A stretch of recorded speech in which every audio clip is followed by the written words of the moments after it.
Good morning దేవుని ప్రియ కుమారుడు, good morning దేవుని ప్రియ కుమార్తె. Special good morning to you. సంగమా, నీ జీవితంలో ఎన్నెన్నో విషయాలు మనుషుల చేత నెట్టబడుతున్నాయేమో, ఏది కూడా నీ వల్ల అవ్వట్లేదేమో. ఈ ఉదయం నువ్వు అనుకుంటున్నావు, ఈ మనిషిని ఎలా ఎదుర్కోవాలి, ఈ వ్యక్తిని ఎదుర్కోగలనా? ఒక మాట నేను చెప్తున్నాను, రాజులు సైతము దేవుని చేతిలో ఉన్నారు.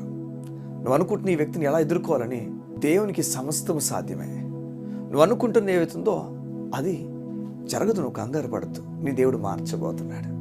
సంగమా, మానవులందరూ కలిపి ఎలా అనిపించవచ్చు కొన్నిసార్లు అంటే, మన చుట్టూ అందరూ కూడా మన జీవితాన్ని నేల కూల్చేవరకు అనిపించవచ్చు. ఇక లేదు, ముందుకు అవకాశం లేనట్లుగా మనకు జరుగుతున్న ప్రతి సందర్భం కనిపించవచ్చు.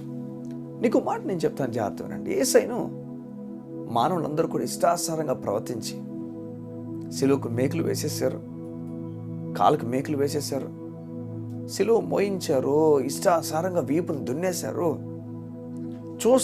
చూడడానికి ఎలా ఉందంటే, అందరూ కలిపి ఆయన్ను కిందకు పడేస్తున్నట్లుగా, అందరూ కలిపి ఆయన జీవితాన్ని కూల్చేస్తున్నట్లుగా.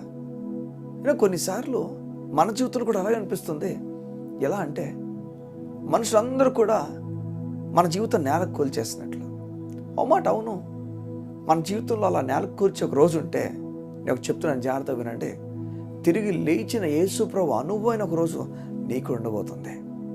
నేలకు కూల్చిన ఈ వ్యక్తి అందరూ కూడా ఇంకా అయిపోయింది, ఇంకా లేదు, ఇంకా ఆయన సముద్రంలో పెట్టబడ్డాడు, ఇంకా అవకాశం లేదు అన్న సందర్భాన్ని యేసు ప్రభు తిరిగి లేచిన ఆదివారం మొత్తం మార్చిపడేసింది.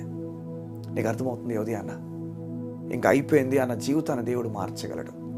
ఇంకా లేదు, ముందుకు ప్రయాణం లేదు అన్న స్థితిని పూర్తిగా దేవుడు మార్చగలడు. నీతో దేవుడు మాట్లాడి చెప్తున్నాడు.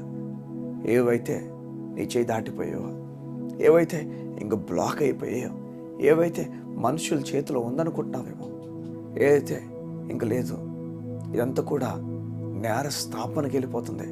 నీపైన లేనిపోని మాటలు మోపడానికే జనాలు చూస్తున్నారేమో. నీ దేవుడు నేను విడిచిపెట్టడం, నీ దేవుడు విడిచిపెట్టి వెళ్ళిపోయేవాడు కాదు. మనకు తెలుసు బాగా, పోతిఫర్ భార్య యోసేపుని ఎలాంటి ప్రవక్తన కలిగి ఉందో. మనకు తెలుసు, దానియేలు పైన తన అధికారులు, తన చుట్టుపక్కల అధికారులు, తనతో పాటు ఉన్న అధికారులు ఎలాంటి ఆలోచన చేశారు. ఏది నిలిచింది చెప్పు? వీరు విఫలం అయిపోవడం, వీరు కూలిపోవడం, కూలిపోయిన జీవితం నిలిచిందా? దేవుడి హెచ్చింపు నిలిచిందా? ఈరోజు ఒక మాట నేను చెప్తున్నాను, నీ జీవితం మనుషుల చేత నెట్టబడుతున్నప్పటికీ, త్రోయబడుతున్నప్పటికీ, ఇక సమాప్తం అని చెప్పబడుతున్నప్పటికీ నువ్వు కంగారు పడద్దు. నీ దేవుడు నిన్ను పూర్తిగా పునరుద్ధాన బలముతో నిన్ను ఉజ్జీవింపజేయబోతున్నాడు. గొప్ప కార్యములు నీకు ముందు దాచబడి ఉన్నాయి.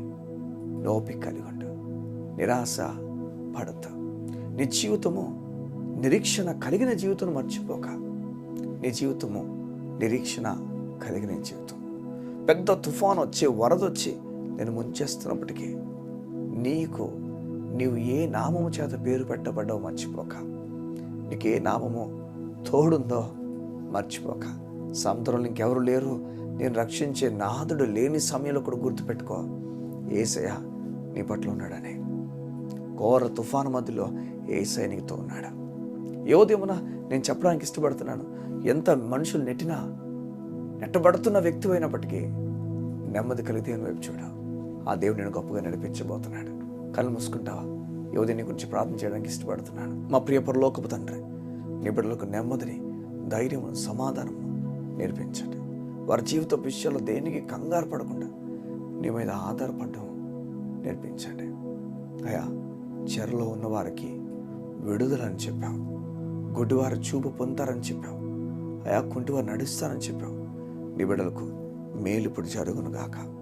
ఎవరైతే ఈ ప్రార్థనలు ఏకీభించుచున్నారో వారికి మేలు, వారికి నెమ్మది, వారికి దయ, సమాధానం ప్రకటించుచున్నాను. నీ గొప్ప నెమ్మదితో నీ బిడ్డ నింపమని అడుగుతూ యేసును ప్రార్థించి వేడుకున్న మా ప్రియ పరలోకపు తండ్రి, ఆమేన్, ఆమేన్. ఈ ఉదయమున దేవుడు నీతో మాట్లాడి చెప్తున్నాడు, నేలకు కూలిపోయిన నీ జీవితాన్ని ఆకాశానికి ఎత్తడానికి ఇష్టపడుతున్నాడు. నెమ్మది కలగండి. God bless you. See you tomorrow.